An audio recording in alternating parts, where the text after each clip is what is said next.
Assalamualaikum warahmatullahi wabarakatuh. Alhamdulillah hari ini kita sudah masuk hari Senin. Kita awali pembelajaran minggu ini dengan bacaan bismillah dan jangan lupa berdoa. Semoga minggu ini kita lancar dalam mengikuti pelajaran. Hari ini Bunda akan menjelaskan tematik. Masih di tema 1, subtema 1 dan sudah masuk di PB5 dan PB6. Nanti di PB5 kita akan belajar tentang keragaman sosial budaya di daerah tempat tinggal. Sekali lagi, keragaman sosial dan budaya itu tidak lepas dari keragaman suku.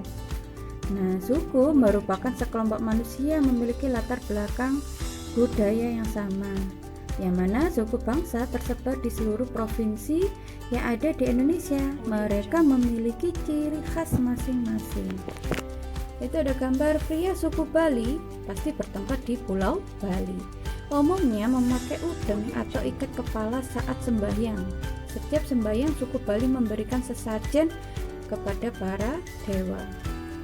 Itu ada suku Betawi memiliki pertunjukan khas yaitu ondel-ondel.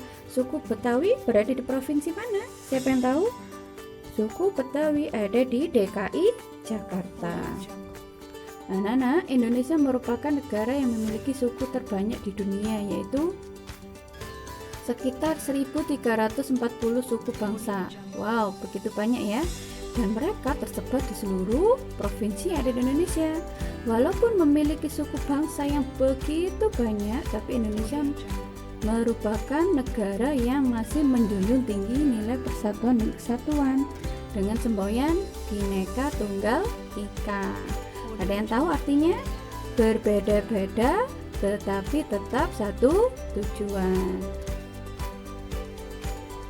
Nah, itu ada suku Asmat. Nah, ada yang tahu suku Asmat berasal dari provinsi mana? Suku Asmat berasal dari provinsi Papua. Jadi mereka memiliki ciri khas yaitu menghias wajah dan tubuh mereka dengan warna merah, hitam, dan putih. Sekali lagi, ciri khas suatu suku itu bisa dilihat dari bentuk fisiknya. Ciri-ciri fisiknya dari bahasa, adat istiadat, dan kesenian. Untuk suku Asmat ini terlihat dari ciri fisiknya berupa warna kulitnya, bentuk rambutnya.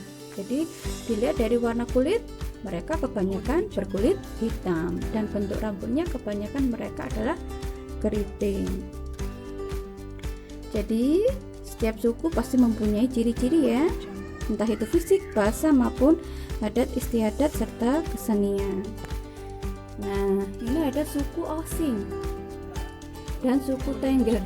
Siapa yang tahu mereka berada di provinsi mana? Suku Osing ini berada di provinsi Jawa Timur, yang mana mereka mendiami daerah Banyuwangi, dan suku Tengger ini berada di lereng Gunung Bromo. Suku Tengger ini sangat kental dengan adat istiadatnya. Kebanyakan mereka adalah agama Hindu dan terkenal dengan upacara adatnya yaitu Kasodo. Nah, agar kalian paham, untuk tugas PB5 kalian menulis soal dan jawabannya di buku tulis tema 1. Ada 2 soal. Apa yang dimaksud dengan keragaman suku bangsa, dan sebutkan 4 suku bangsa yang ada di provinsi Jawa Timur. Cukup mudah ya. Jadi yang sudah tahu jawabannya segera dijawab dan ditulis soalnya. Nah, masih di PB5 kali ini kita akan belajar tentang SPDB, yaitu dasar-dasar gerakan tari.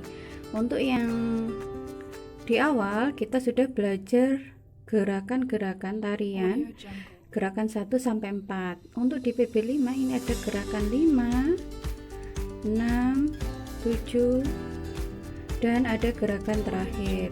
Jadi anak-anak, karena kita terbatas waktu, terbatas ruang, juga terbatas jarak, maka untuk SPDB, untuk praktek tari kita tunda dulu ya, sampai kita nanti bertemu kembali di sekolah, nanti kita akan praktekkan. Jadi Bunda akan bercerita sedikit tentang gerakan tari ini. Gerakan tari ini adalah gerakan tarian yang diiringi dengan lagu lir-ilir yang mana lagunya berasal dari daerah Jawa Tengah. Sekali lagi, gerakan tari merupakan salah satu unsur utama dalam tarian. Jadi tarian itu unsur utamanya adalah adanya gerakan tubuh terutama. Dan perlengkapan atau properti yang digunakan dalam tarian tersebut atau tarian yang diiringi dengan lagu Lil Iril adalah selendang. Gerakan tarian dengan iringan lagu Lir Ilir itu dilakukan secara berkelompok atau berpasangan, tidak dilakukan secara sendiri atau mandiri atau satu orang saja.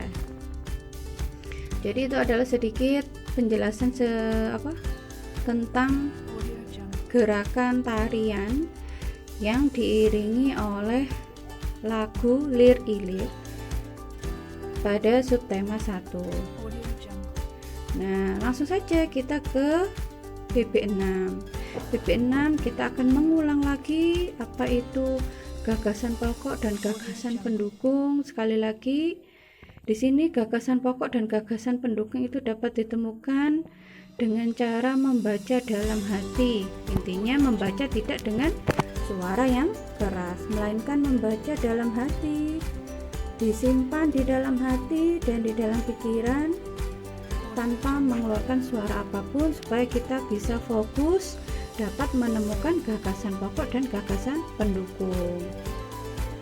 Nah, sekali lagi agar kalian paham, untuk BB6 bacalah dalam hati paragraf pada bacaan Ayo Berlatih Pupena halaman 21, kemudian pahami isi bacaannya dan salinlah gagasan pokok dan gagasan pendukung dari Bunda Maya.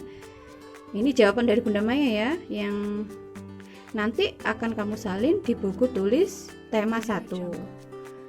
Nanti menyalinnya harus dengan tabel atau diagram seperti itu. Tidak boleh tidak dengan diagram, harus dengan diagram. Karena di sini materinya menemukan gagasan pokok dan gagasan pendukung dalam bentuk diagram. Jadi harus ada diagramnya. Kalian tinggal menyalin, jangan lupa dipelajari. Oh, gagasan pendukung satunya ini. Oh, gagasan pendukung duanya ini dan gagasan pokoknya ini. Kalau sudah salin, nanti kirim foto ya sebagai bukti bahwa kalian sudah menyalin.